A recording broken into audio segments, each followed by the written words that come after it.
Double engine की सरकार है, सभी का कहना है चीजें काफी ज्यादा सुनिश्चित है, लेकिन क्या ये बात सच है? क्या धरातल पर ये सारी चीजें लागू होती हैं? ये सबसे बड़ा सवाल बना हुआ है, क्योंकि इस वक्त पर उत्तर प्रदेश में संविदा और आउटसोर्सिंग के कर्मचारी जितना ज्यादा परेशान है उतना शायद ही कोई परेशान होगा, क्योंकि एक तो इनका अल्प मानदेय, ऊपर से समय पे मानदेय नहीं मिलता है और दूसरी तरफ जो सरकार है उनको कई सारी सुविधाओं से मुहैया भी नहीं करा रही है। इस वजह से इन कर्मचारियों में कहीं ना कहीं बेहद ही नाराजगी भी देखने को मिल रही है। इनका साफ तौर पे यही कहना है कि सरकार अपने वादों को, अपने दावों को अब पूरा नहीं कर रही है। इसी वजह से कर्मचारी नाराज होकर अब 9 जुलाई को एक बड़ा कार्यक्रम करने वाले हैं। ये कार्यक्रम एक राष्ट्रव्यापी कार्यक्रम होगा जिसमें हजारों लाखों की संख्या में कर्मचारी शामिल होंगे और सरकार के सामने अपनी आवाज को बुलंद करेंगे। आपको बता दें, इस कार्यक्रम में, इस महाआंदोलन में किसी एक वर्ग के कर्मचारी नहीं होंगे, बल्कि सभी कर्मचारी शामिल होंगे, जिसमें आशा बहुओं, आंगनबाड़ी से लेकर मनरेगा कर्मी और तमाम फैक्ट्रियों में काम करने वाले कर्मचारी मजदूर भी शामिल होंगे, क्योंकि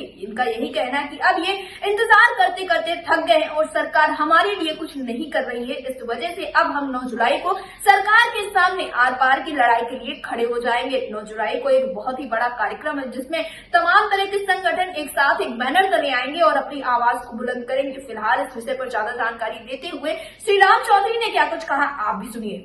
श्रीराम चौधरी जी, आपका हमारे चैनल अटल टीवी पे बहुत बहुत स्वागत है।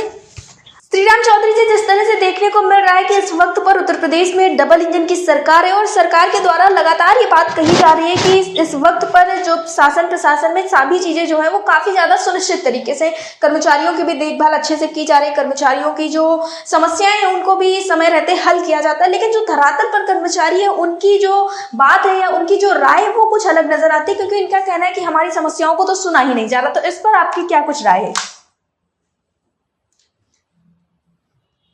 देखिए, लोग भले लोग बोले जी, लेकिन समाज का भारी हिस्सा कर्मचारी हो, सब लोग नाराज जी, एक तो कोई परमानेंट नियुक्ति नहीं है जी, सब संविदा कर्मचारी बना रहे हैं जी, और आशा, आंगनबाड़ी, रसोईया में जो काम कर रहे हैं, केंद्र सरकार की योजना है जी, उसमें आज भी मानदेय बहुत कम है। जी, 2000 रुपया में रसोईया काम कर रहा है, वो संतुष्ट थोड़े है। जी, केरल और जगहों पर वो 12,000 रुपया दे रहे हैं, वो भाग्य गवर्नमेंट। जी, फिर ये पूरे कोई नई नियुक्ति नहीं, नई भर्ती नहीं, सब संविदा से काम चला रहे हैं। अस्पताल जाइए तो वहाँ डॉक्टर नहीं है, तो कर्मचारी नहीं है। ये कैसे लोग कह रहे हैं? चंद लोग खुश है, जी, ठेकेदार खुश है।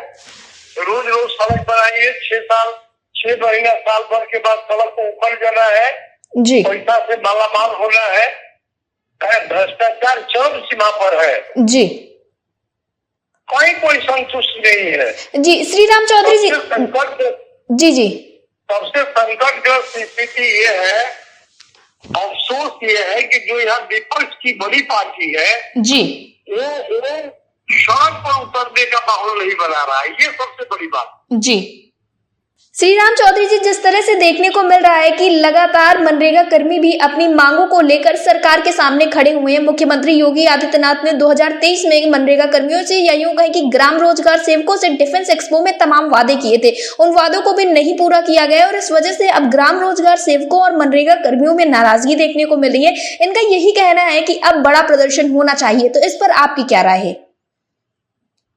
ना उसमें देखिए, अभी तो मैं मनरेगा मजदूरों में लगातार संपर्क में हूँ। जी, अभी मैं गांव गया था, चलवा बरवा, जी, वहाँ बता रहे हैं कि कोई काम नहीं, और गरीब महिलाएं जिसका उम्र, विहीन गरीब महिलाएं 28 साल, 30 साल, 25 साल, जी, ये सब लोग काम के लिए बेचैन है कि हम लोग काम चाहिए। जी, जो 100 दिन काम की बात है, ये तो नहीं मिल रहा है। जी, ये व्यवहार में कहीं कुछ मजदूर और गरीबों के पक्ष में ये नहीं है।